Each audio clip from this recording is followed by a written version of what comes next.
Welcome everybody, thank you for showing up at our roadshow. And I would like to introduce you to the roadshow team that's today with us. That's Terry Sam. She's also the Washington coordinator. And then we have Julie Panchero, the chairwoman of the assembly.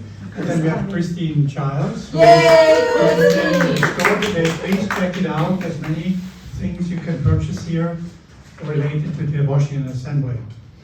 So, just a few, there's two restrooms, restrooms back there. The first one, the water of the lavabo doesn't work. So you might want, if they're both free, you might want to take the second one. And in case you need to wash your hands, there's a sink in here too. So we're going in two parts. So if you do have questions, please note them down, because after the break we do have a question and answer session. Also, I wanted to announce that we are planning to do a study group, hopefully with people that are here today. And the meeting, the first one is scheduled for March 10th, which is a Saturday, in this room from noon to 3 o'clock. May 10th. Oh, May, sorry, May. Maybe May, but May. So, with this, I will give the microphone to Julie. What times were those, Amos? What time was that? Noon to 3 p.m. on May 10th. And now, please, oh yeah, this location. Thank you, Amos. All right. Wonderful. Well, welcome, everybody. Hello, Washington. Woo-hoo. Hey, I want to know, who's in charge here? We are. Hi. Thank you very much. Each and every one of you are in charge. Why? Because the people are the highest power, the highest authority from which all else derives. I'm going to say that again, and I want you to really understand it. The people are the highest authority from which all else derives. Our government is bottoms up. The people are the power. And we're going to talk about how that structure works in our presentations today. We're going to have some charts for you to illustrate, and we're going to have some videos that show you the power, the incredible wisdom that our forefathers put in place for our American government. And so we're going to talk about that. I want to start out by reading the Bivens Declaration. And we use this to identify who is in the room. And it goes like this. This meeting is private. Bearing false witness, misrepresentation, and posting inflammatory rhetoric in public forums is forbidden and shall be addressed in an appropriate manner.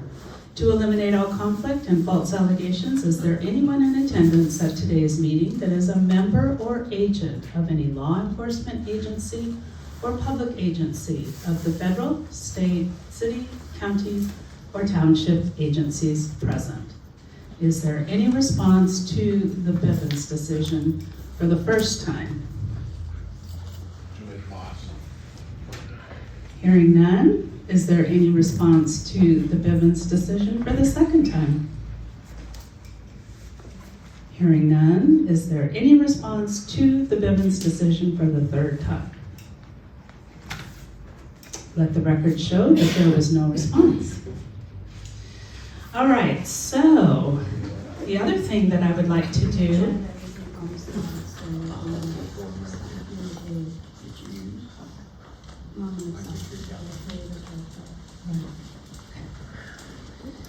All right, so for those of you who don't know, this is Anna Maria Reisinger, and she is the inspiration for everything here. It began when she was born. They gave her a name that has, I think, 28 different parts to it. It's goes sort of like it begins with Anna Maria, Sophia, Maria, Reisinger, blah, blah, blah, blah, blah. And there's a whole number of other names attached to that. And the reason for that is because they knew that her name would never fit on any form, would never fit in any database that was currently created or anytime in the future. And so that's how she began her life. Her grandfather actually did a private trademark on the name Reisinger. And so she began life with an awareness of the name that most of us have never even thought about until you ran into one of us who were talking about the name and the person and the Justinian deception and the birth certificate fraud and all of that. So she has been doing research for 40 years and has uncovered many, many, many incredible parts of the fraud. You can see all of that on her blog, which has well over 5,000 articles. I don't know if she's hit 6,000 yet, but We're almost at 500. yeah. AnnaVonRights.com. And then our information, which we're going to show you some examples of, is the AmericanStatesAssembly.net, and that's where you'll be able to get that information. But we do like to every meeting acknowledge Anna and her work, and it's especially critical at this time because there is so much that is going on, and Anna has taken our information to the highest courts in the land, the Vatican Chancery Court, and most recently the World Court, where we have been recognized as the actual land and asset holders.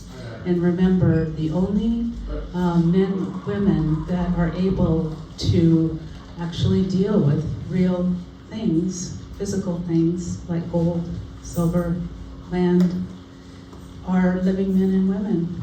Not a person, not a corporation, not a pope, which is an office, not a king, which there are no kings because they've all been legless. They ran away to the jurisdiction of the air. So we do this by sending a little bit of encouragement to Anna. I've got a box of thank you cards here. And if you want to pick one out, write some words of encouragement. Do you want me to? Okay. You got it? Yep. You can just pass them around. Thank you. We'll collect those when you're done. Yep, we'll collect them at the end. And so, thank you for helping us keep her acknowledged, let her know how much we love her and appreciate her. And she is very familiar with the Washington Assembly because we have faithfully done this for years. And we were the only assembly that used to do it. And now other people are starting to catch on and they're like, oh yeah, that's a good idea. All right, so before we get started, I would also like to acknowledge our Creator with a moment of silence.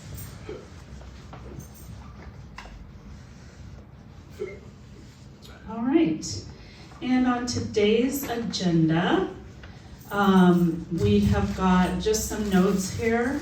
A reminder for housekeeping, the sign-in sheet was over here, but we also have business cards available. We also have contact cards. If you are not yet receiving any meeting notices from us, we would love for you to fill out a contact card. We'll keep in touch with you and let you know when we have upcoming meetings. Amos mentioned this is our road show. This is where we take our information on the road because not everybody can come to the meetings every single time. So we like to go out into counties and remote areas where we may not have any or very many American state nationals or American state citizens. Of course, first and foremost, this is a rescue operation. And we are here to try to get as many men and women on the land and soil. And when you do your paperwork and rebut the presumptions of the fraud, that is how you obtain your standing. And it's important for our assembly to be composed of properly standing, properly declared American men and women. And so that is a key tenet to what we want to accomplish. And we do have a number of handouts. You're welcome to take any and all of these. Don't be shy. If you want to grab the whole stack, grab the whole stack. We can print more. We just want you to be able to have the information. The business cards that we have a couple of links on them. They have a couple of QR codes, so you can just scan the information and it'll take you directly to important links on the website. Now, the website is admittedly overwhelming. We have everything on there, and we continue to put more. So you're not alone. And we're sorry, we keep trying to make it as easy as possible, but there's just so much to communicate, so much that we're still uncovering, and we want you to have access to all of it. So do the best that you can. One of our members, Christy Leeper, she has a YouTube channel. Julie will show it a little bit later. She's got a bunch of really helpful videos on there, and she is a great resource. She walks you through kind of the top-tiered elements of the AmericanStatesAssembly.net website, and so she can help you navigate a little bit. So the contact card for those who aren't on our mailing list is very helpful. Please print very clearly. Even with readers, I have a hard time sometimes getting the email addresses in correctly, so please print as clearly as possible. We want you to get our information. So on today's agenda, we're going to walk through this lovely presentation. We've got a couple of videos that we want to share with you that are really super fun, and we're going to talk about our mission and vision, the American history, education, status correction, assembly pillar building. We will do a Q&A after the break, as Almas mentioned, and anything else that you want to talk about. We are here for you. So with that, I'll hand it over to Julie, and she will lead us through. Thank you very much. Do you have enough? Yep, I think so.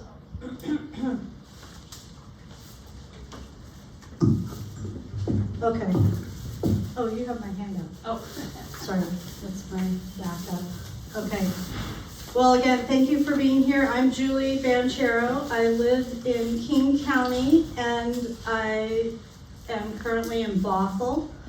And I've been status corrected since 2020. I think. Yes. I think the time flies. Anyway, and came into this a couple of years before that and just started really digging deep and researching what's going on with our world, and then found myself facing actually a fearful moment during COVID. I had to travel away from my family during a period where they had everybody just locked down and, you know, thinking that the world was going to end. And so it was at that time that I decided that my family and I were going to status correct, that we had to somehow protect ourselves. And I didn't know what the next day held, let alone the next few hours, because we were just being fed so much propaganda that we had no idea what was coming. And so since that time, I've done all sorts of things to leave my job, to educate myself to all ends that I can, to try and help others. And I spend pretty much, I would say 80% of my time devoted to the Washington Assembly and my own education and doing this. And so I want to bring us to acknowledge that what you see here today and what has been brought forward in the roadshow is by the hands of a lot of people. And so I want to give thanks to the outreach committee that has worked hard to bring this together, and Amas and Ruth and Luby for helping to host and create such a great opportunity for everyone here. We want to do more of these, and so if you know of people who would like us to come to their town or their county, we are more than happy to travel with this roadshow, which we do. Carly Montanaro is usually the one that gives the presentation, and we are all sort of supports on the side. So you get me today, and I apologize for any lags that she would otherwise expedite through. But I have to tell you something funny, because this little getup right here is so reminiscent of what my daughter does.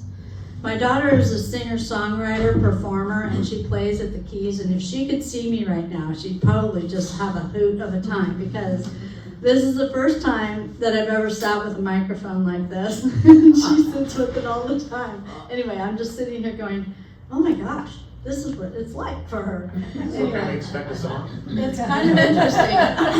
I'm not the singer, she's the singer. If you want to see her, she will be at Daniel's Broiler in Bellevue on Tuesday at the piano bar.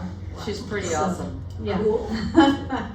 So you have your packet, you have today's agenda, and this is our roadshow. So we're going to go back, way back in time to the days of the Magna Carta and why the Magna Carta is important. So we have here the quote-unquote Great Charter that was the agreement imposed by the King of England, King John rather, of England, right around 1199 to 1216. But on June 15th of 1215, by rebellious barons, in order to limit his power and prevent arbitrary royal acts like land confiscation and unreasonable taxes, the Magna Carta was imposed. Henceforward, the king would have to consult a defined body of laws and customs before making such declarations. So why is it important to us today? Well, it ensured that all free men were protected from royal officers and had the right to a fair trial. Consequently, the charter became a symbol of the rule of law as the ultimate sovereign. Although not entirely successful in its aims, the charter did permit further constitutional developments in England and in subsequent centuries, and it provided inspiration for similar models of limited monarchy in other European states. And this inspired our founding fathers to sign the unanimous Declaration of Independence of the United States of America. Here we have, moving along, the 1858 Act of Congress. The 35th Congress, in its second session, changed the definition of individual to be a corporate entity or quote-unquote person, essentially importing and imposing a corporate overlay of the Roman Civil Code on the law of the land, our common law. And so you can see here we have, I don't have a pointer, but you can see the Lincoln Memorial that is in Washington, D.C., and it's quite grand if you've ever visited that site. I mean, you stand dwarfed to that considerably. And there are these Roman columns underneath his hands. If you look to the sides, that chair that he's sitting in, those are Roman columns. And again, that's the Roman overlay that was implemented through the 1858 Act of Congress. Now, here's another statue of Abraham Lincoln, and does anybody know where that could be found? It's in London, Westminster, in the inner city of London. And kind of makes you wonder, where is Lincoln's allegiance really, right? So he again was a bar attorney, which stands for the British Accreditation Registry. And so we'll come and visit a little bit about Lincoln in a little bit. Yeah, stinking Lincoln, you're not wrong. Rat Lincoln. Uh-huh. He really did a number on this country. He really did. And let that just simmer with you for a while, because if people only knew, they would be coming out of the woodwork. I have no doubt. If people only knew how fraudulent that little scheme was and how slick, how sleight of hand they pulled it off. Okay, so here is our, what we call our one-page structure chart. And what this demonstrates is the branches of government, okay? We have on the top, from left to right, we have the three branches of the American government, that's of the people, okay? And then on the bottom, we have the three branches of the federal contracted government, which the contracts are the constitutions. And so those contractors abide by the constitutions, all right? And we, the people, on the top, abide by our Declaration of Independence, the 21 God's Law, natural law. We also follow the Northwest Ordinance and the public law, okay? So, we'll come back to this, I'm sure, but we, the people, are in the upper left up there. We hold the most power in creating everything, okay? All right, we're going to continue here because we have a special guest, and that would be none other than Anna herself. This video was put together by the Pennsylvania Assembly. It's outstanding, it's quite entertaining, and hold on to your hats.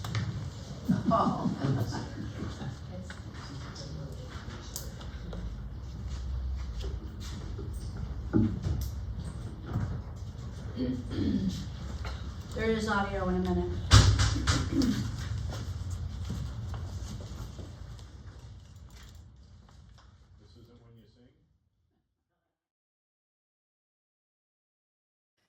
Know that there are actually 6 parts of our total government scheme at the higher levels of the federal side of it, okay?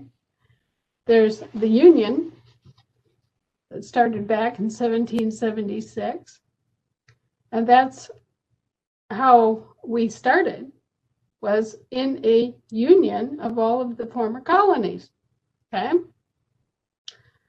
So we have the Union, and we have the good old US of A. Okay. Here's the United States of America, right? Yes. The Federation. And then we have the Confederation, which was sort of the just the facts, ma'am, business end of things. So those are the 3 parts of the American government. How does the Confederation represent itself? States of America. So just let's go back over that really fast. Okay, here's the Union, the United States. July 4, 1776. Although it took a while before they adopted the name United States. On July 4, 1776, they were the United Colonies. Oh, right. Okay, but anyway, here's the Union.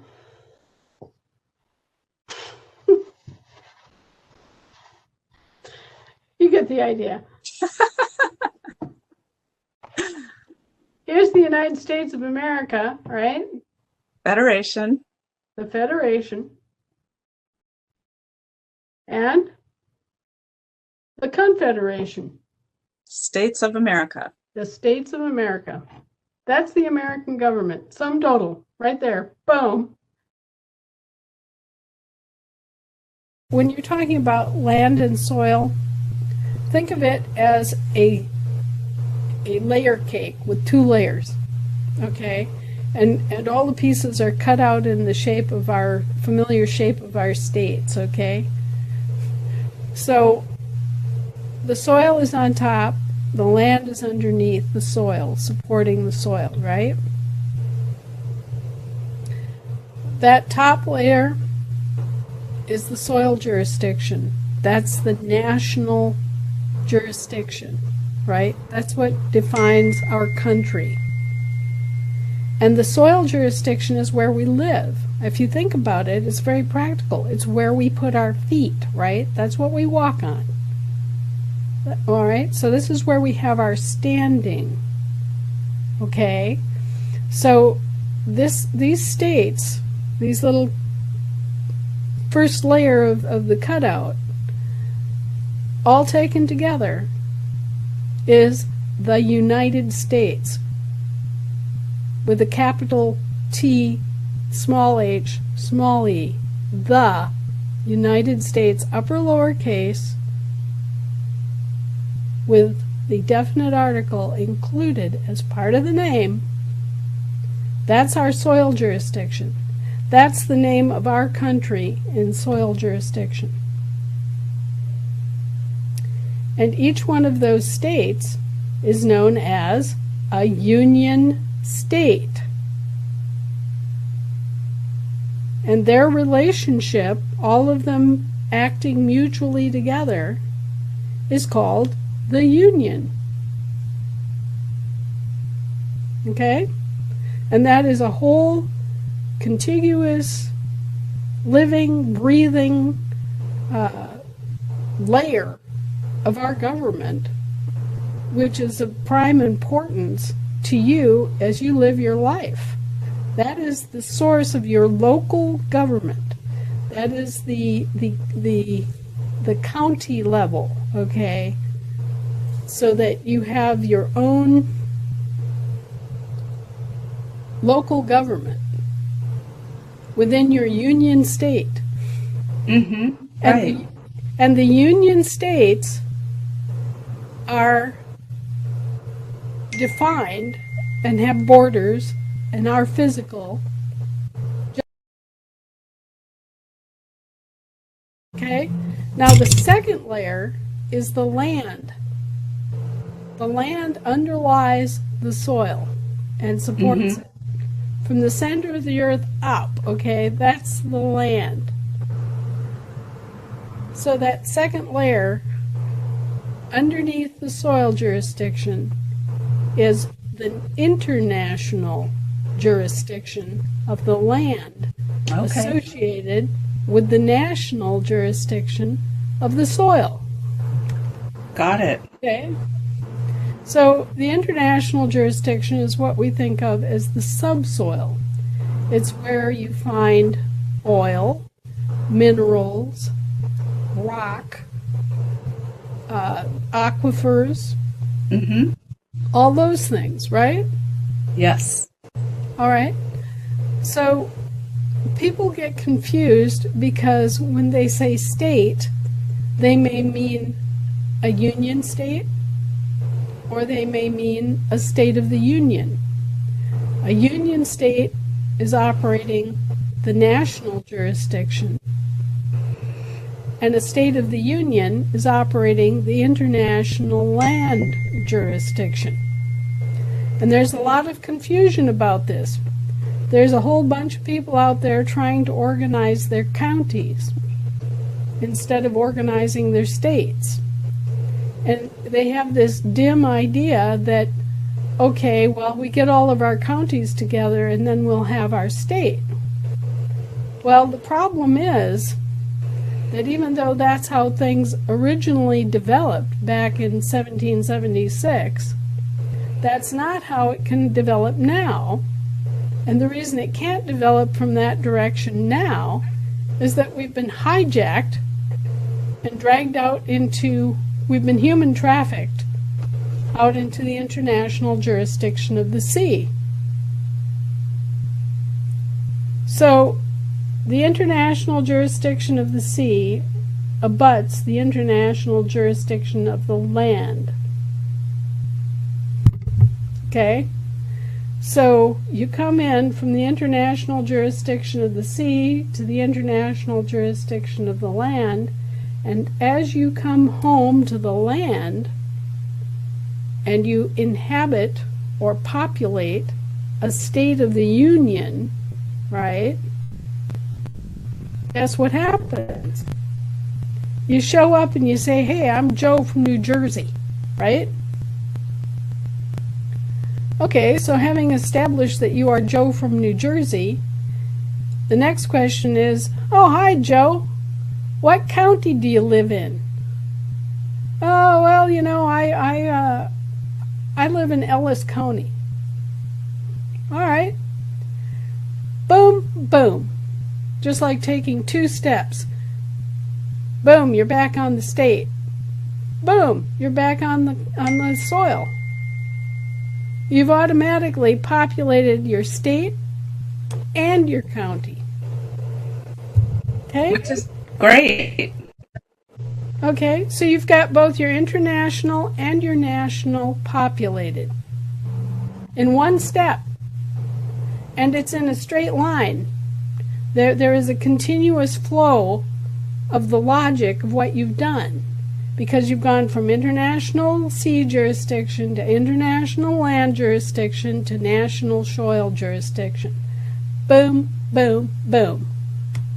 Okay, and nobody can argue it. Nobody can say, oh, well, you can't get there from here, which is sort of what the other guys are doing. All right? So, essentially, when you come back into a state assembly, you are also populating your county assembly.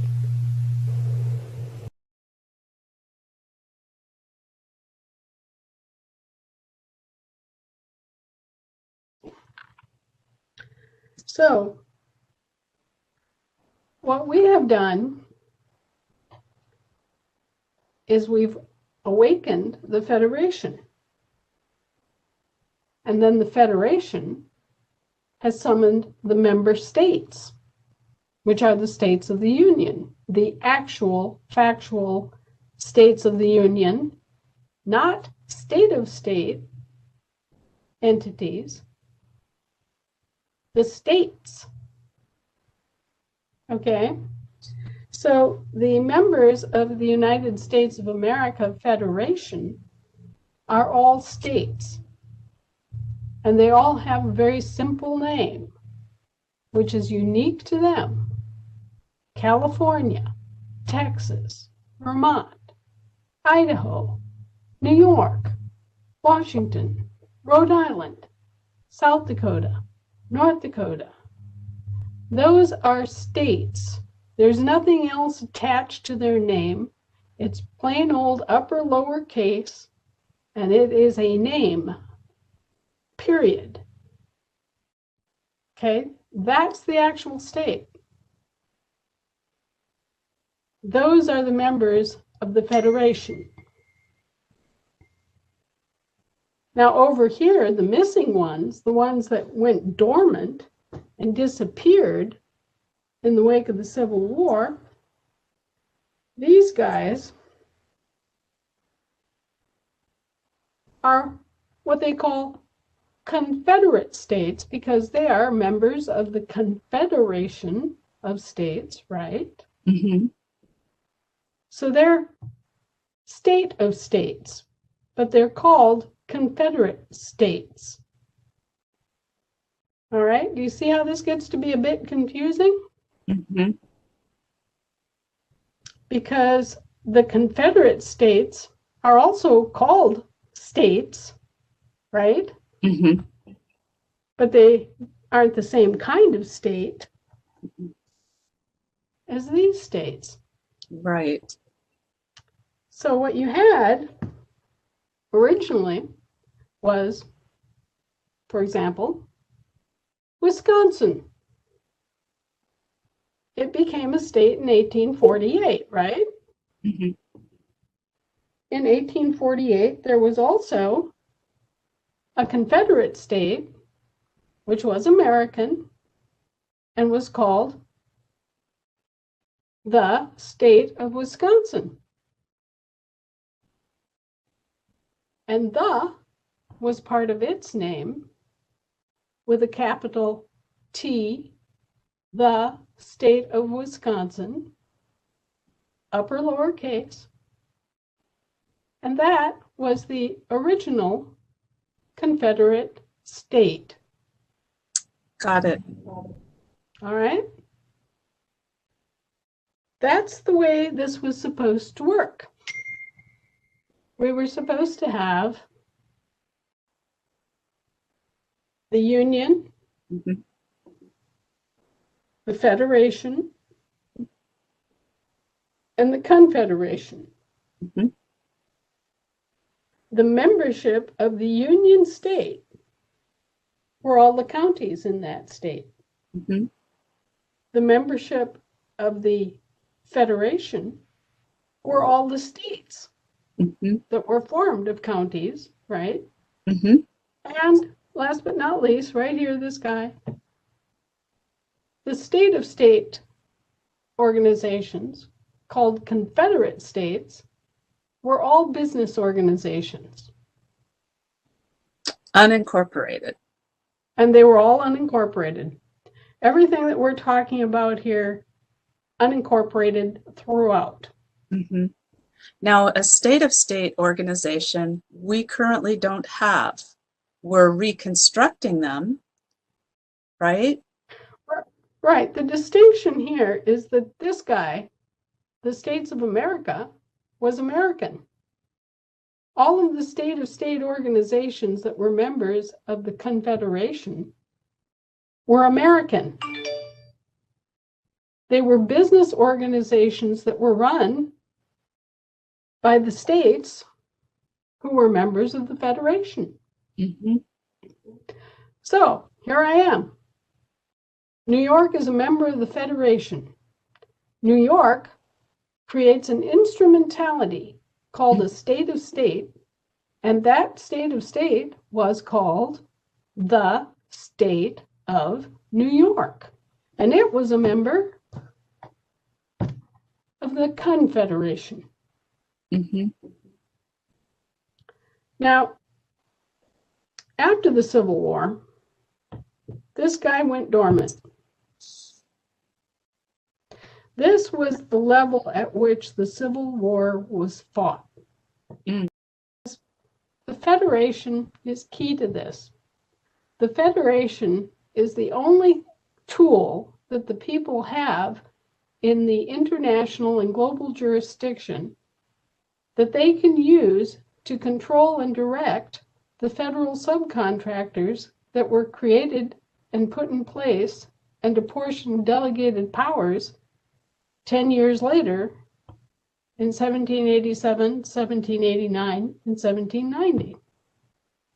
This original federation of states is what we have in our power to present our interests with standing in international law and in global law.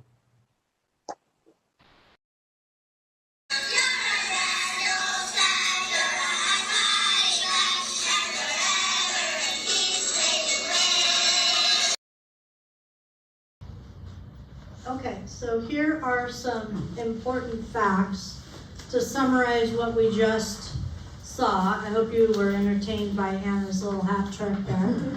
The three branches of the American government in summary of the important facts. So we have the states have been called to assemble and into session, and this is so that the Federation can operate properly. And that has led to the states currently reconstructing their state of state, making the Confederation possible. And that, when that's fully established will lead to, it will be possible for the Confederation to rebuild the Federal Republic as an American federal subcontractor, if they so choose. Until then, so none of that has happened. Number 2 and number 3 are not done. So what was I saying? Oh, number 2 and number 3 on this slide, we're in the process of reconstructing our state of state. And so those aren't done yet. So until that gets done by operation of law, the Federation has the power and the ability to do all the functions that were delegated away from it, that returned to it. So that's what the Federation did in the beginning for 5 years. So if we go back one slide to slide right here, all of the functions of the 3 branches of the federal contractors down below, all of those functions were done by the Federation, which is in the middle on the top, right? By the Federation of States for 5 years with no subcontractors. We've done it without them before. And so where we're at this point in time is the Federation maintains the power as it did then. Okay? So moving along here. This is another way of looking at the information that Anna shared in the video about jurisdiction. So you can see how we have the jurisdictions equals the word law. We have land, and remember, land encompasses all of earth. We have water, and we have, which is the Admiralty law and maritime law. Then we have the national soil jurisdiction, where the people, private persons, and citizens are. And then we have the global air jurisdiction, where federal legal persons and citizens of the United States are found. So we have law, L-A-W, equals jurisdiction. Okay, there's just another way of kind of looking at where you are at any given time. Okay, so then here we have the actual structure of the American government, right? We are the owners. We're the ones paying out to our contractors, telling them what we want, right? In the different types of service providers that we have. Now we have what we call the interim flow of authority. And you have this slide in your packet, but I'm going to jump to a new version of this that has recently been created by Anna and Terry. And so we quickly put this together. Terry, do you want to take a minute and describe how this is different? So you still have the 2 pyramids, and the corporations have tried to convince everybody that they are the authority and that they are at that top of that pyramid, when nothing could be further from the truth. They're actually at the lowest rung of the ladder. Now, why is that? Well, because the people are the highest authority from which all else derives. So can you just swing back to the 1-page structure chart? Yep. So right here, the highest authority from which all else derives. The people are the power. The people delegate to their state. The state delegates to the Federation. The Federation delegates to the Confederation and to the 3 subcontractors. These are all delegated powers. But those who are pretending to be government, they lie to you and tell you that there's something that they're not. And that's why we have on here, they're pretending to be a government. And we have all of the DUNS numbers for each of the 50 states.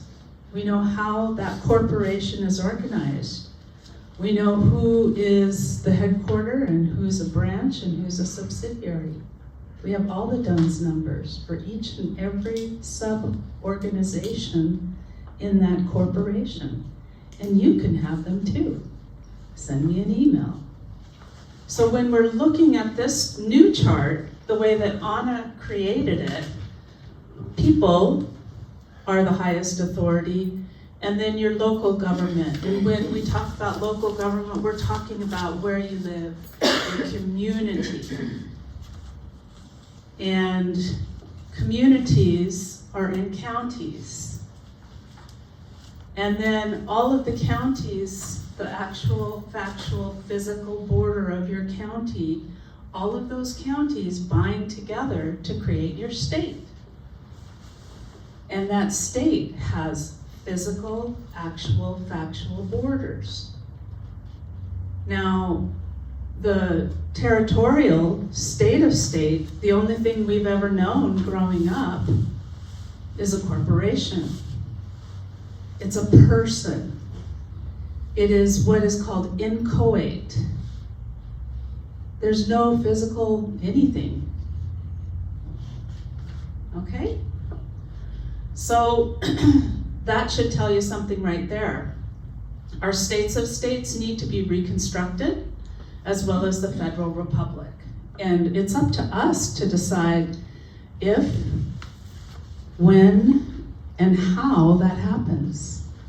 Because we have some amazing choices coming up here, right? Because we can make some different decisions. So this leads to the presidents. So we have President of the United States that came out of the 1776 Union States. Notice the capital T. And then the states have President of the United States of America. And then the states of states have the President of the Confederate States of America. And then, that should be President. President of the lowercase u United States of America comes from the Federal Republic. British Territorial, President of the USA, Inc.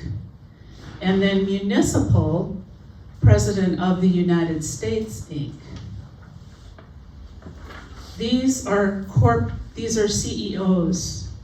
CEOs of a corporate entity, an incorporated entity. This is dissolved, completely dissolved. This is the Holy Roman Empire. This is the United States, Inc., the municipal government. That was out of the recent bankruptcy. So now what's happening is the territorial is in charge of settling the bankruptcy. So that's in essence what DOGE is doing, is going through all of the agencies, the corporate agencies, the IRS, the Internal Revenue Service, the DOJ, the Department of Justice, you name it. Department of Education is gone. Yay! Yay! No more brain on. Yay! We should all be celebrating. Yes. Oh my God. Yes, yes, yes. And more are going to go by the wayside coming out of this bankruptcy. It's probably going to take about 10 years for them to go through all of the details of this bankruptcy. To go through those agencies, they're going to pick and choose. They're going to make determinations about what gets a new paint job and which pig gets lipstick on it, right? So that's what we're witnessing right now, but that's not what the Trump administration is telling the truth about. Anna has asked them over and over again, just tell the truth. Tell the people that you're in bankruptcy, and that's why all of this is occurring. Because they're trying to make it again something that it's not. Oh, Trump is gonna save the day. No, he's not. Trump is a brand. Warp speed. Operation Warp Speed. And now, the newest, mRNA. I think we're saving our questions. Is that okay, Chuck? Okay. So, this is the actual power flow right here. Interim flow of authority is primarily overseen by the Federation because they have done the research. They have all the old documents, all the old treaties that were written in French, Old French. They have the historical documents. There is nobody alive today who knows how the American government functions.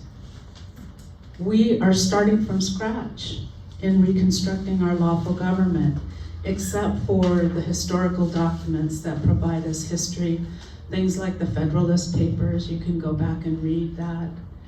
So in any case, this is the latest power flow, and you'll start seeing this especially in the training courses and that type of thing. Yeah, that was a quick addition at the last minute, so glad we were able to pull that up. I just also wanted to say that to add to what Terry said here, the British Territorial United States Inc. is also in bankruptcy. So while they're in bankruptcy, they are assuming all of the assets of the municipal bankruptcy. So I don't know how this is going to play out, but I do want to say that I have recognized recently that there's a new name for the Department of Education. It is now called the Education Department. Oh, like they wouldn't do That's what they something, did. So just start watching. You'll start seeing the word department on the end of things, like Defense Department. Just watch and see. I bet you that's what they're doing. Anyway, we'll continue here. So we are living people. We're living men and women. We are neighbors. We are true Americans. We are common law justice seekers, and most importantly, we are peaceful. We are not a political party. We are not sovereign citizens. We are not a religious organization. We are not conspiracy theorists. We are not looking for profit, and we are not violent. Common law and whom we are created to be. So natural law is the basis of common law, okay? It is common to Judaism, Christianity, and Islam. It is known as the law of nature and nature's creator. And our creator created we the people. We the people created the government. And the government created corporations, which created fictitious persons through birth certificate registration fraud. Corporations are subordinate to we the people. We the people are the employers. And so why do we need to reclaim our names? Here's the different citizenship statuses, okay? We have an American state national, which is a living man or woman with a declared status of living on the soil with national presence. We have state nationals here today. Many of us are state nationals, declared Americans. We have American state citizens. That's a living man or woman with a declared status of living on the land with national and international presence.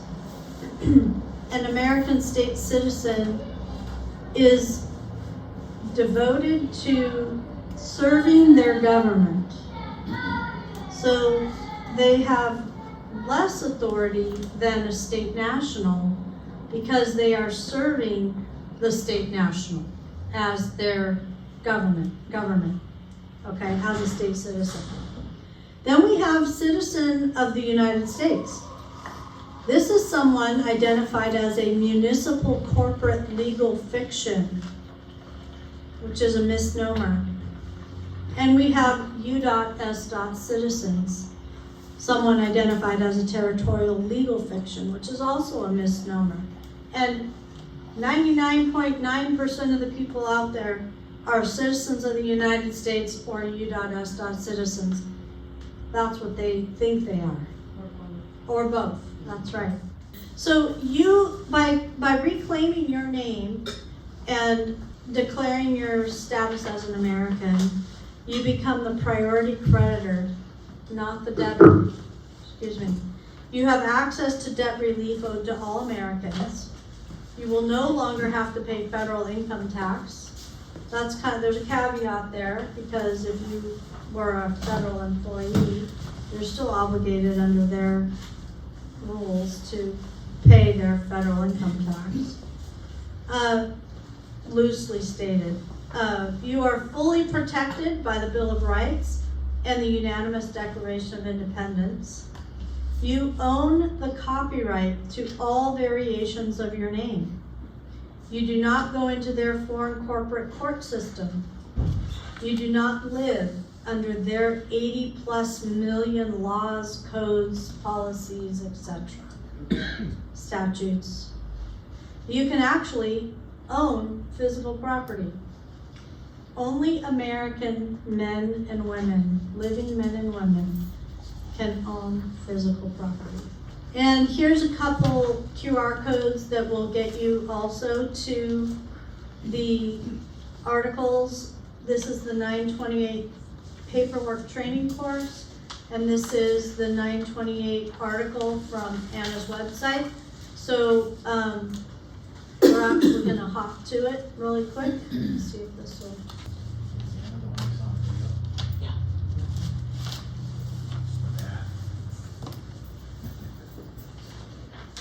Okay, so here is the paperwork training course on the TASA.AmericanStateNationals.org website. It's under the Education tab. And there are several parts in the video series for you to watch that will describe to you why you want to do this, how to identify the important paperwork that you need to do, okay? And these are all narrated by Terry. Thank you, Terry. And it's under charting your course, excuse me, not education. It's under charting your course.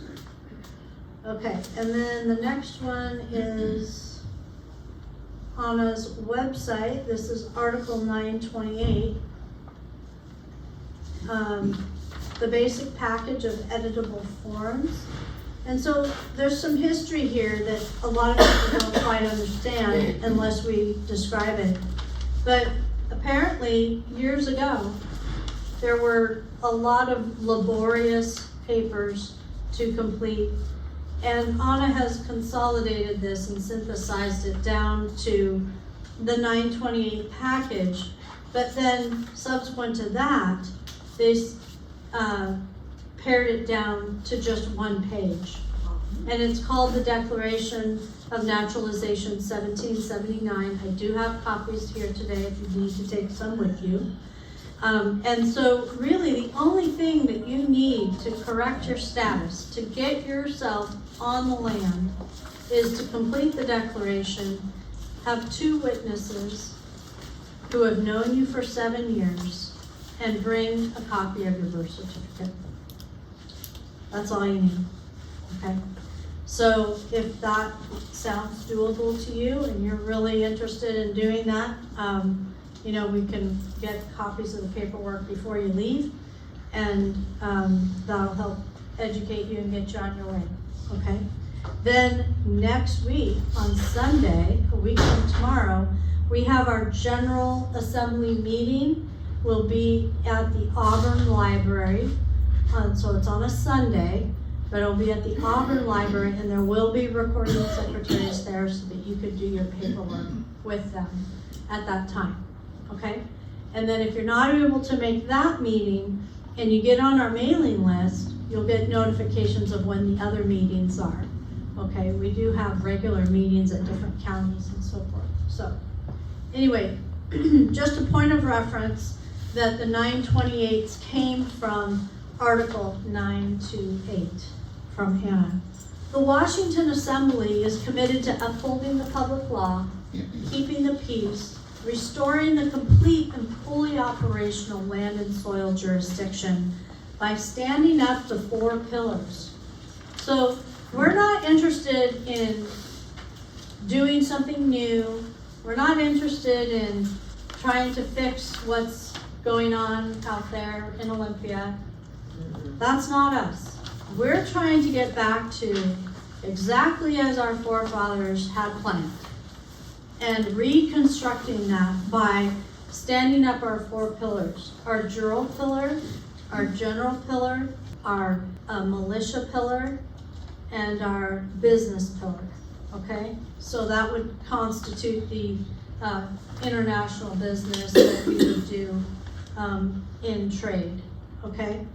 So establishing a state Supreme Court operating under American common law, serving the people. And if any of you went to our last General Assembly meeting in April, I guess it's still April, this month, we had a mock trial. We went through a mock trial, our first one at the meeting, and the jural pillar, people that have been joining that particular work, I think we've been up to 20-some, 30-some people on that call. And we meet at least twice weekly, sometimes 3 times, depending on the work that's being done. So there is a lot happening with the Washington Assembly with regard to standing up our jural pillar. Okay, we are upholding the federal constitutions, and we create harmonious communities. So you're probably wondering how we do it, and this is how we do it. These are the 4 pillars. The General Assembly provides for discussion and decision forum for the intra-state business and acts as a committee of the whole to decide issues of general interest, conducts elections, and provides oversight for all assembly functions. That is the people, right there, okay? Then we have the Jural Assembly, which provides the court services, oversees the grand jury, trial juries, court officers, and functions of the court, establishes a state Supreme Court operating under American common law, serving the people. And so we've been working on the state Supreme Court currently. The International Business Assembly, which is composed of entirely of state citizens, and remember I mentioned this, state citizens conduct the international and interstate business of the assembly. And they are citizens because they, again, are devoted to they don't have any other allegiances outside of our state. They are solely committed to the state. And that's why they are state businesses, or state citizens. The IBA convenes only when necessary. Well, currently we are in committee form, and we are in committee basically for everything because we are only in an educating and informing phase. We're learning as we go. The Militia Assembly is focused on promoting public safety through community emergency response training, taking care of ourselves and our neighbors where we are, and contributes to the safety and security of the Assembly, creating harmonious communities. All right, and that Militia Assembly, I think, is pretty much fully ready to go. And militia doesn't equal police, right? Mm-mm. No, we don't have police. Police are, think about that word, police are policy enforcers. For a And they, corporation. yeah, for the corporation, that's right. And they Okay. don't work for us. We have peacekeeping officers. So we have a lesson in sovereignty. In early European history, sovereignty could only be inherited or granted by another sovereign. Well, in 1087 AD, William of Normandy died and made his senior nobles free sovereigns in their own right in England. The Belchers, anglicized to Belcher or Belcher, were among those so honored.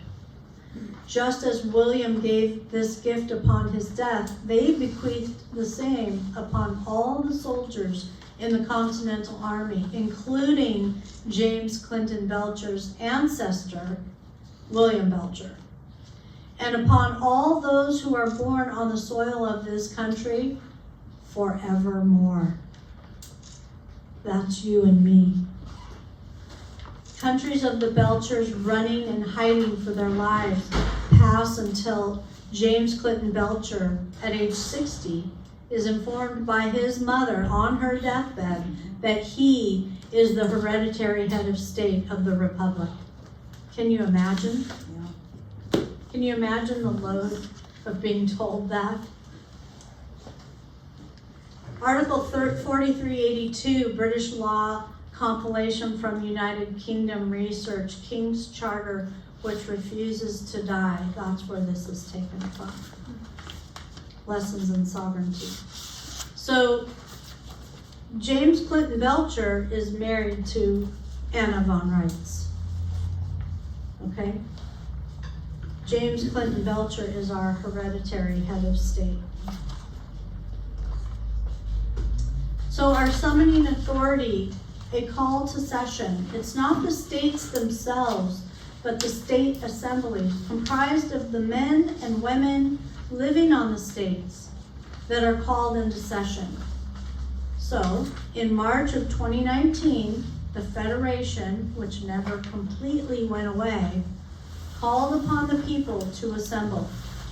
It started with a handful of states, approximately 16, but very quickly grew to include all 50 states. Once we had all 50 state assemblies populated, it was time to call them into session. And there were 3 ways that the state assemblies can be called into session. Number 1, they could be summoned by the President of the United States of America. Notice it's a capital T on the. This office has been vacated since 1860. Remember, Lincoln doesn't count because he's the president of the territorial corporation. Shucks. Number 2, they may be summoned by a quorum of 9 states in session. Well, Texas was the only state left in session, so no quorum was possible in 1860. Double shucks. And number 3, they may be summoned by the head of state, the owner and keeper of the Great Seals. Well, yay, we got this one. Guess who that was? James Clinton Belcher. So James Clinton Belcher was identified as our hereditary head of state, and he called the assemblies into session in 1998. That was a long time ago. I didn't even know about this movement in 1998. I was giving birth. Good grief. And all 50 states responded when they were called into session. So Article 1952, why it is important to have a hereditary head of state. That's where this is excerpted from. You can go ahead and look at that if you want. So we, the living people of Washington, are calling all eligible Americans to assemble. We are assembling peacefully and without resentment or bitterness by exercising our unincorporated powers and capacity. And so you have the QR code here and access to all of this information on the websites that we've described today. We are looking for people to help us with this reconstruction effort. That's what we need. We need people to join us, work in the committees, and stand up our 4 pillars. And at the same time, we're trying to help rescue every living American alive. So. We're gonna watch that. Yeah. Okay. So we have another little video here that is going to really help solidify this idea of the one-page structure with the subcontractors. Okay, and this is Anna. So these videos that she does, they're called Grana Bites. And this is in her house, and she's giving a little demonstration and a lesson to all of us about our federal subcontractors. Hello campers, this is your government structure history lesson for all Americans. And I want you to listen up very carefully because your lives and fortunes could literally depend on you knowing this and knowing how it works. This is the structure of your government. This is the United States unincorporated, okay? This is the big kahuna. This is the sovereign states union. This is the Union States. These are all nation states. What does that mean? When we're talking about the Union States, these are the states that we're talking about. Each one of these states has three primary components.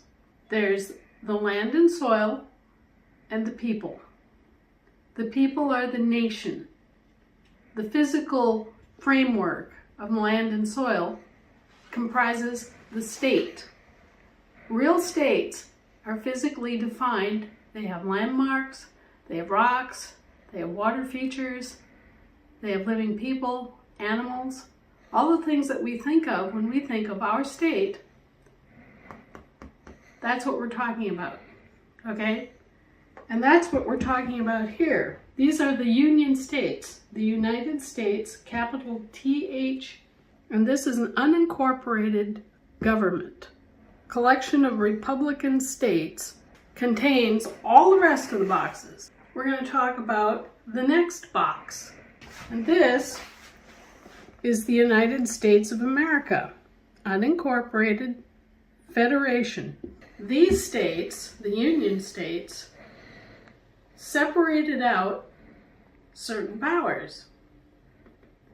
Although they began as sovereign and complete states with all powers in all jurisdictions of the law, they chose to insulate and protect their core Republican states by creating the United States of America Federation.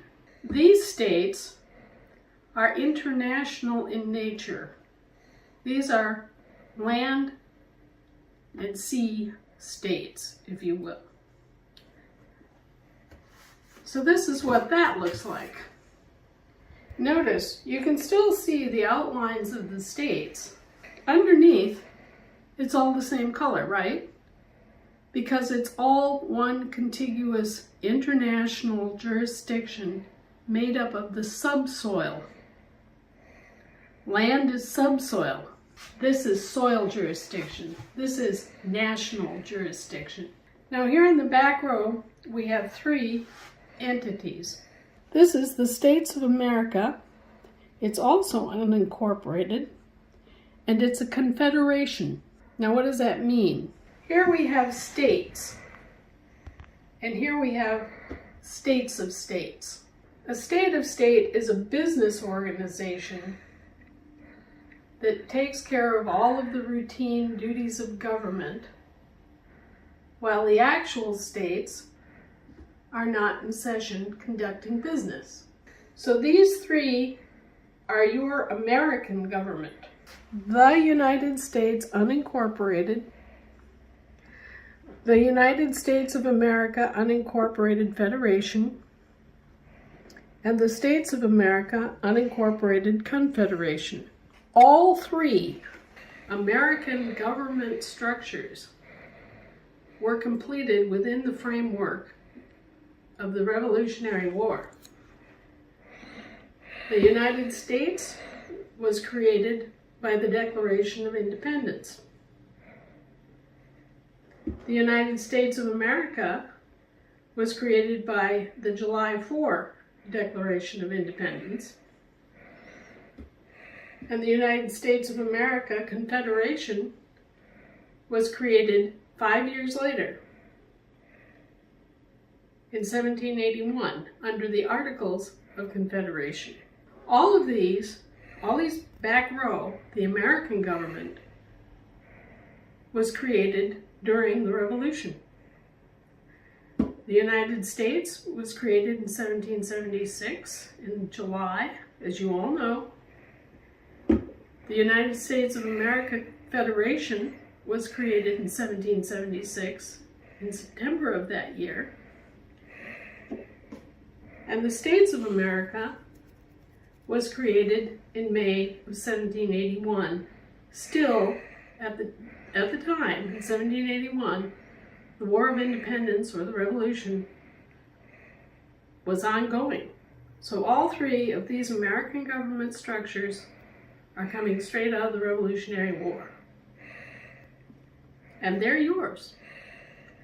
These three entities are your government, the American government. And all of them, you will notice, are unincorporated, and two of them are distinguished by the fact that in their names, the T is capitalized on the, indicating in English that they are the unique and only version. The is part of the name of the United States, and it is capitalized, which in English indicates that it is unique. This is it. This is the big kahuna. Same thing here, the Federation. The United States of America is unique. The T is capitalized. And finally, over here, you will see that the T is not capitalized. There's a reason for that. That's because these entities are business organizations. They are states of states.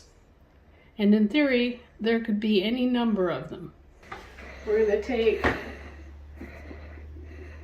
the Federation. We're going to fit it inside the Union States, where it belongs.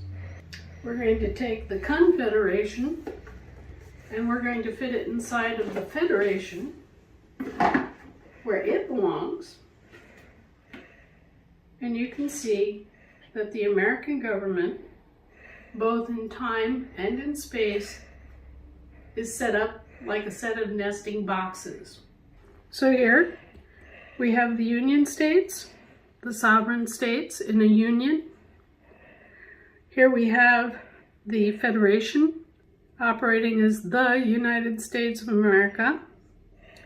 And here we have the Confederation, formed in 1781 under the Articles of Confederation. And all those Confederate states are what? They are states of states. They are business organizations, like the state of Ohio. And they all fit inside the big box of the Union States that we all know and love. Let's take a look at these other three boxes. And as you can see, we have, again, what? The United States. The is not part of the name. The is an indefinite article. It does not indicate a singular, unique, one-of-a-kind entity. This entity, too, is unincorporated. This is the Federal Republic. It's the first part of your federal government, and it is an American subcontractor. It received the very first federal constitution in 1787 as a contract for services and a delegation of powers. Take that piece of information in and look at this next box. This is the United States of America, Incorporated. And it is what? It's the territorial government. And finally, over here, we have, again, the United States. Not a definite article, So it's not a unique entity, or not necessarily a unique entity. It too is incorporated, and it is the municipal government. You may not realize this, but all three of these federal entities are a result of the treaties that ended the War of Independence. After the hostilities ended and everybody sat down at the peace table and made a peace treaty with each one of the entities that were engaged in the War of Independence, certain deals were cut. The end result, the implementation of the treaties, were the constitutions and the contracts for services and the power sharing that is expressed as part of the constitutional contracts.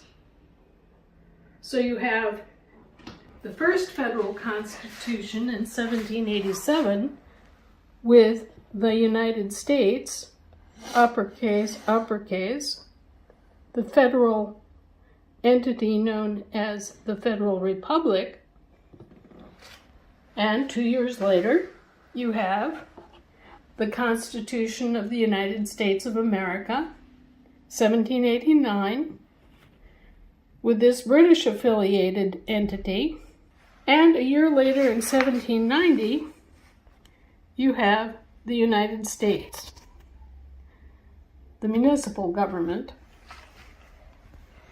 Now all of these similar names can be very confusing, and a lot of these facts are not taught to you in school. You don't necessarily realize that there are 3 constitutions, or that there were 3 active constitutions at the time that this was all set up. But there were. The 1787 Constitution is called the Constitution for the United States of America. But there's something odd about it. United is used as an adjective in the name to describe the states of America. That is the contract between the Federation of States and the first federal contractor, the Federal Republic. Then you have the Constitution of the United States of America. And then finally, you have the Constitution of the United States, this municipal entity. Now, obviously, if you don't know the context of the conversation, it's easy to get these two mixed up. Just take a look. They're both called what? The United States. How can you tell the difference between the Federal Republic and the municipal government of Washington, D.C.? Unless you know the context, you don't know. And unless you know the difference between the 2 constitutions, you don't have that firmly in grasp either. If you don't know that there are 2 constitutions, one called the Constitution for the United States of America, with a small u on United, and another constitution called the Constitution of the United States, which was issued to the municipal government in 1790, it's completely easy to mix up and misunderstand which of these entities you're talking about. And a lot of the fraud that has gone on for the last 150 years is based on that exact mix-up. I trust that now that you've seen all 6 boxes and you know that there are 3 American entities and 3 federal entities, you can begin to separate this out in your mind. And when you know the American entities all stand under the Declaration of Independence, or rather one of each of 3 declarations of independence, and you know that the federal government and each one of these 3 entities stand under a constitution it's easier for you to understand the demarcation between the actual American government and the federal government, which acts as a subcontractor for the American government. All right, let's go back here and take the American government, and now you can see how these all fit, one inside the other, like nesting boxes. The real kahuna, the United States unincorporated, the Union States. The members of the Union are all sovereign nation states. Next, you have the United States of America Federation, which is the international land and sea jurisdiction states.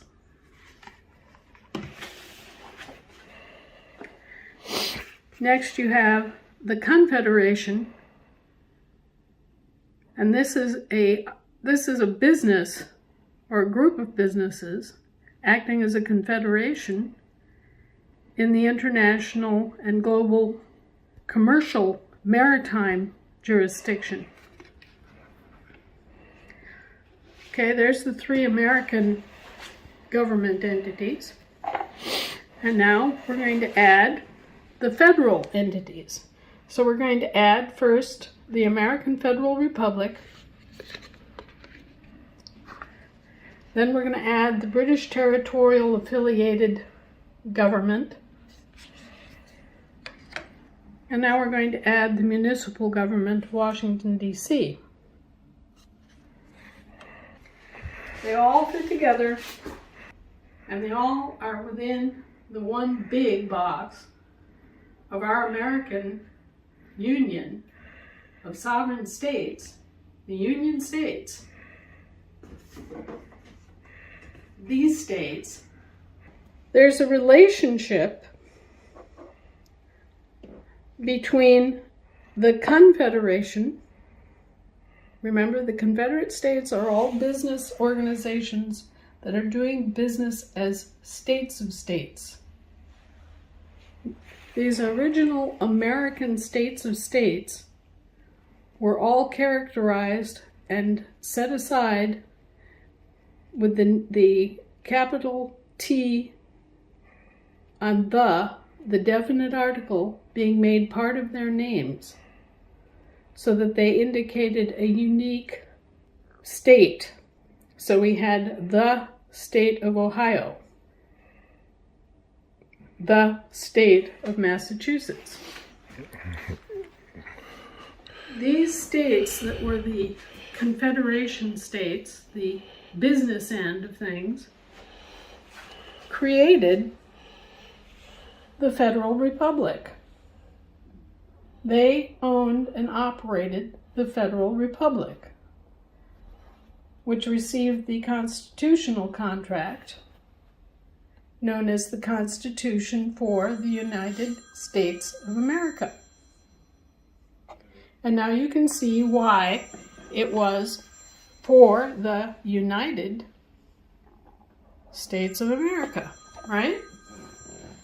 The Confederation ran the Federal Republic, and they were both American entities.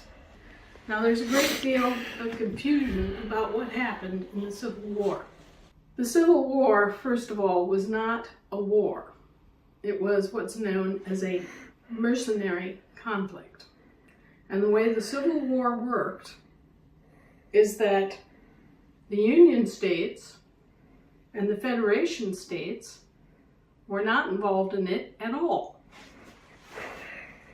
The Union states and the Federation states simply wanted to do what other countries had done already and buy the freedom of the plantation slaves and settle their estate, their political status as free men, and do that at public expense. That's how they ended slavery in England, for example.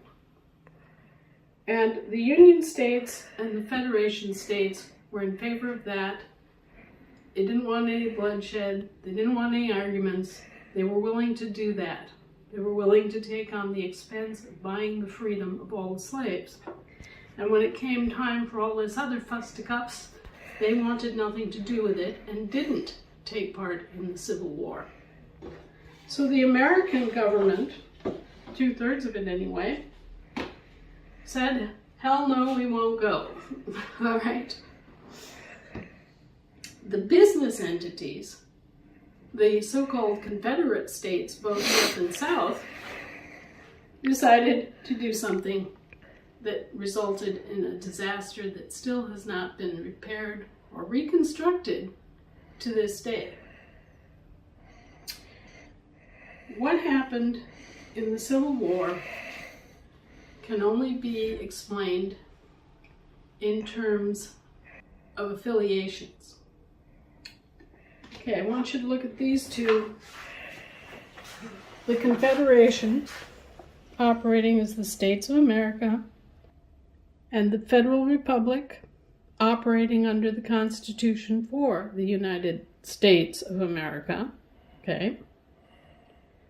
And realize that the end result of the Civil War is going to be predicated by the start of the Civil War.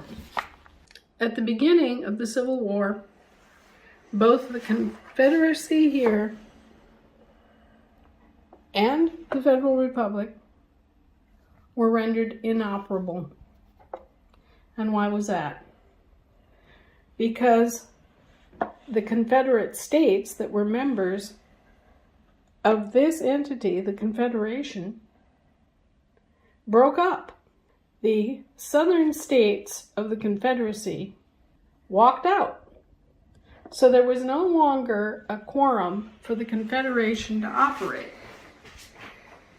And if the Confederation couldn't operate, obviously their instrumentality, the Federal Republic, couldn't operate either. So at the beginning of the Civil War, 1860, both of these went away. They were both American, and they were both inoperable. So, as of 1860, the Confederation ceased to exist, broke apart, and the Federal Republic was inoperable too. A third of the American government disappeared. What we're left with is this.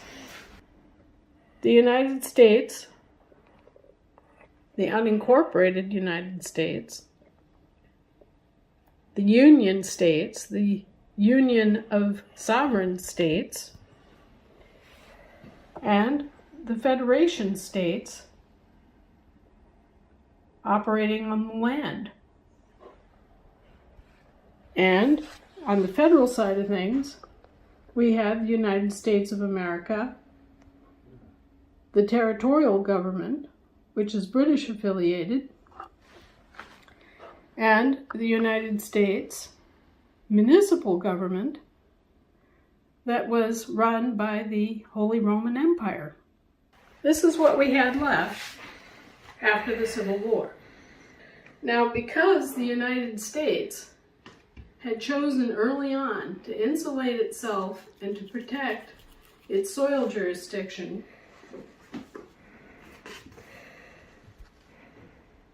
what we think of as the actual physical states we live in, it had only one outlet to conduct business left: the states of the Federation. Both the Union states that operate the national jurisdiction of the soil, the first 6 inches that we walk on and live our lives on every day, and the Federation states that represent the subsoil, this United States that's underneath this United States, right, became the only outlet for the American government to conduct business with other countries or between states, commercial, maritime, admiralty, anything. All ability to conduct business then devolved upon the United States of America Federation states. All of these states are known very simply as Wisconsin, Montana, Texas, Connecticut, Vermont. There's no the, there's no of, there's simply the name of the state. Now these, the federal entities, decided after the war that they would sponsor their own state-of-state organizations and move in on a quote-unquote emergency basis and replace our missing state-of-state organizations with theirs. So, here's our American Confederation of States and their state-of-state entities, the state of Ohio, upper lowercase, with the word the definite article, included in the name and capitalized. And they were replaced by what? British territorial states of states. These are the Tories at work again. I'm sorry. All right, guys, I have to have a moment of entertainment here. All right, so these states of states, which were set up and promoted by a federal subcontractor, took over and pulled a cuckoo bird maneuver to replace the actual Confederate states of states that were still inoperable because of the Civil War. And that's the situation we've had ever since, with both the British territorial and Catholic, basically. Holy Roman Empire ended in 1829 or 1809, and ever since then it's been handled by various iterations of different Catholic administrations. So we had both of the federal contractors that were left basically trying to pick off bits and pieces of the delegated powers that rightfully belong to the Federal Republic and that rightfully belong to the Confederation of States, and often pretending to be or to represent these other entities that are American. So essentially we've had foreign governments in here pretending authorities and pretending to have roles that they were never granted. It's caused a lot of damage and a lot of confusion. I should also say, I'll put back all the pieces of the puzzle here, that the federal entities, these three guys, have their capital in Washington, D.C. And they were all supposed to be contained within the District of Columbia, except for the Federal Republic. Technically, the way this stacks out is again another nesting box situation. We're supposed to have the Federal Republic operated by the Confederation, containing both the territorial government and the municipal government in a smaller nesting box situation. So if you think about it, what you've got is the American government and the federal government, three different entities in each group, and both of them set up like a set of nesting boxes, like Russian dolls. And they mirror each other. As a result, the American government still holds its seat of government in Philadelphia, Pennsylvania, and the federal government, which operates out of Washington, D.C., remain two separate entities, or rather two separate sets of entities. One American, one federal. One American capital and one federal capital. And people get this mixed up, understandably.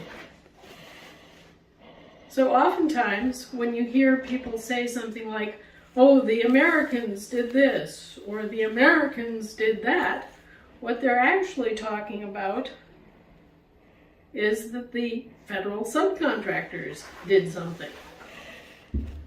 And our government had nothing to do with it at all. Now, I hope this has been instructive. I hope that you now have pictures on your screens and in your minds that show you the correct names. I hope that you will be able to keep it focused on how these things interrelate, focused on the fact that there's a complete American government set up during the Revolutionary War and a complete federal government that was set up to implement power sharing and trade agreements and other disbursements of power under the constitutions. Now, just so everybody has this all together, let's take a look here. You got the three American entities, the big boxes, the first three, and then you have the federal entities, the little boxes, over here, the last three. And I've been very careful to give you the exact way that these names appear with relation to the definite article. Hopefully, you'll be able to recognize one from the other depending on the time period and the context, because that's what you have to determine in order to know whether you are talking about the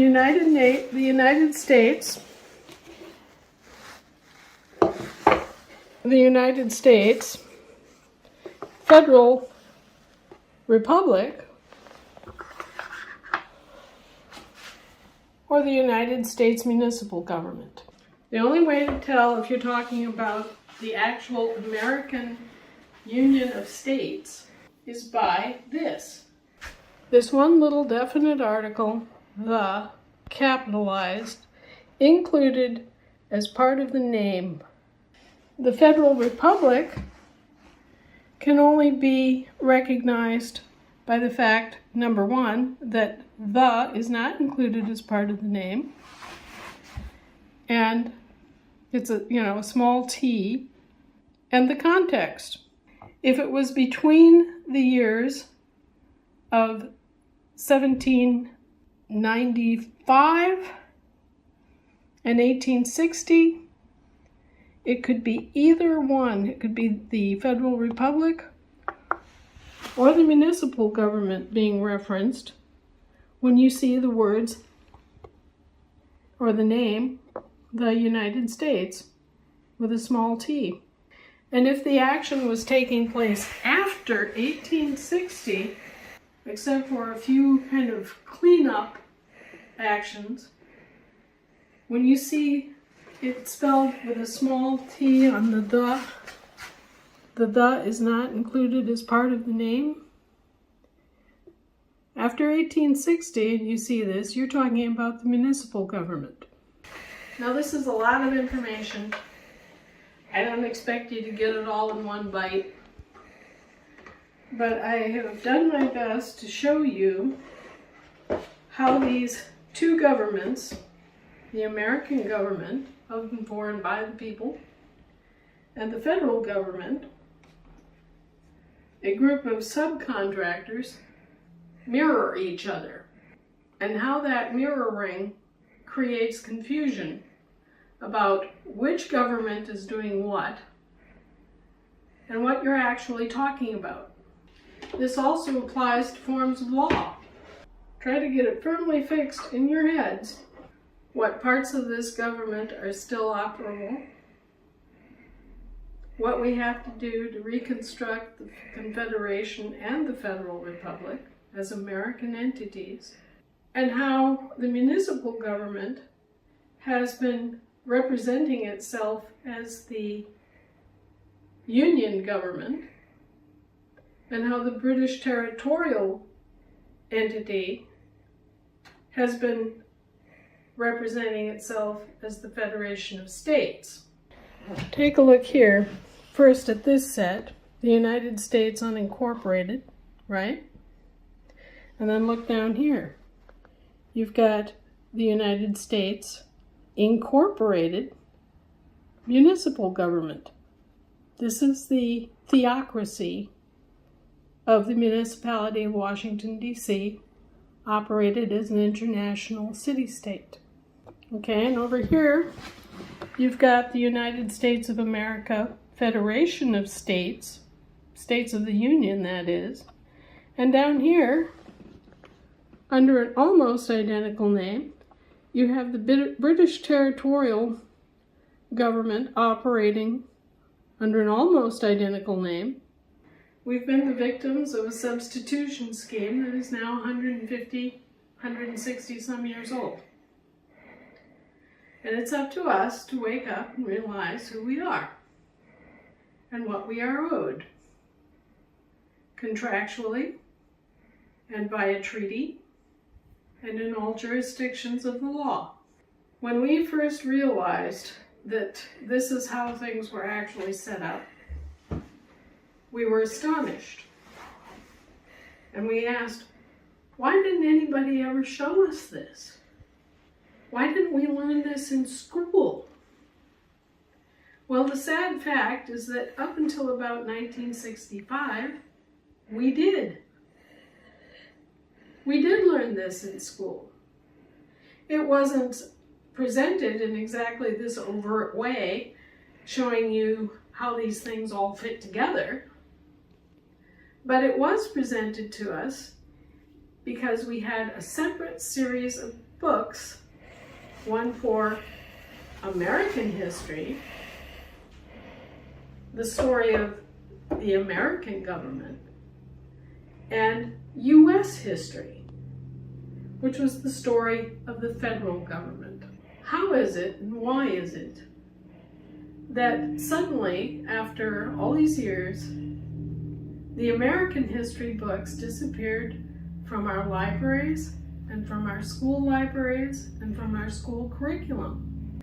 Well, I think there can be only one likely explanation, and that is that the continued usurpation and misrepresentations of the federal government continued until the public servants were, in effect, offering to take over and usurp against their employers, depending on their employers' ignorance, to allow them to do this.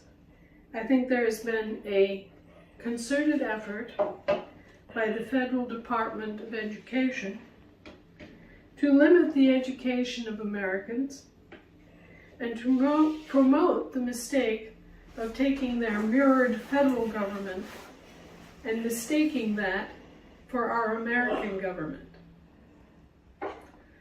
I was one of those fortunate enough to have an education that included the American side of things. We had a book called American History, and we had a book called United States History, and they were very clearly labeled as two separate, related, but separate subjects. We also were given to understand that while the federal governments, or, because there are three different subcontractors, the federal governments all operate under constitutions and have contracts that they need to fulfill. The American government operates under the Declaration of Independence and is an independent national, international, and global government in its own right, without reference to the constitutions.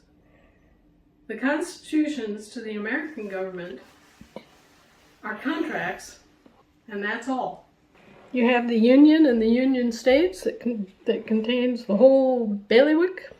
You have the Federation, not operable at the present time. You have the Federal Republic, which is American, and it's also not operable at the present time.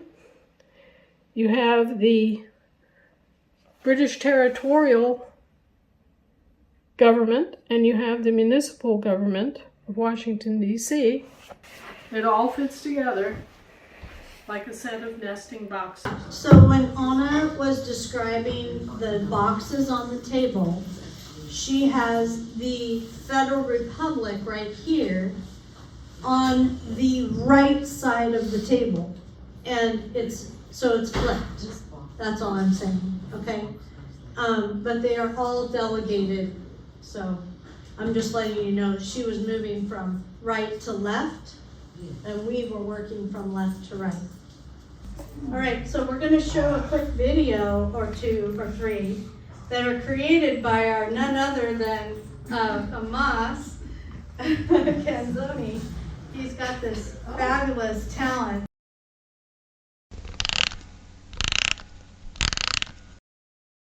I'm Abraham Lincoln, Honest Abe, and I have a confession to make. Yeah. I have been a liar all my life, and as an esquire for the British Empire, I have a license to lie, profusely and with integrity. This is how I became the President of the United States of America, Incorporated. I have replaced the Federation, a constitutional republic, with its British subcontractor, as such officially a democracy. And to achieve it, I had to instigate a mercenary conflict between the southern and the northern states without their knowledge and consent. As a consummate liar, this is easy to do, and as you all can see today, a state of emergency has been upheld for over 160 years until now. For how much longer must I turn in my grave and wince in my memorial, riddled with guilt and regret, before you US citizens claim back your American birthright and stop being slaves and residents in your own country?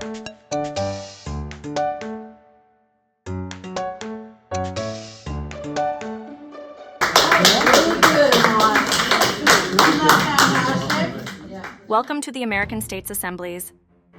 Learn about the hidden American history.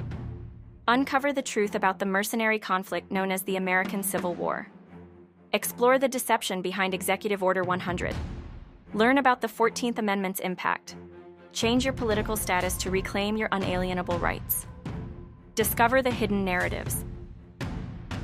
How Lincoln's actions shaped the United States as a democracy under British control, military rule under the guise of constant emergencies for over 160 years. The truth about U.S. citizenship. Why a dual U.S. citizen is an indentured servant or an outright slave.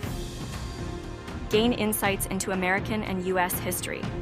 Empower yourself with knowledge. Challenge the status quo. Change your political status.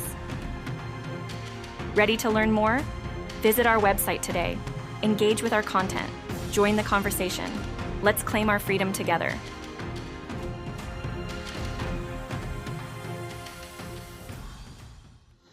Very nice, Amos. Good job. The American Civil War was not just a battle between states, but a complex mercenary conflict. In 1863, Abraham Lincoln, a British BAR attorney, assumed the role of the American president. Lincoln issued Executive Order 100, known as the Lieber Code, granting the U.S. military emergency powers. This order allowed the military to maintain control over the American populace under emergency conditions.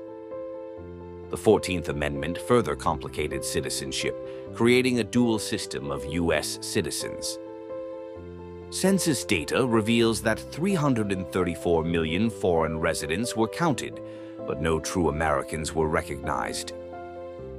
This suggests that the land was claimed fraudulently by foreign entities, converting Americans to U.S. citizens.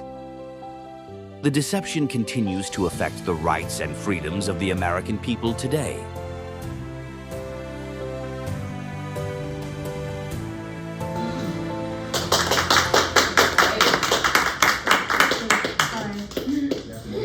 Okay. Yeah. Thank you, Amos. Thank you, Amos. Good job. Give yourself a pat on the back, dude.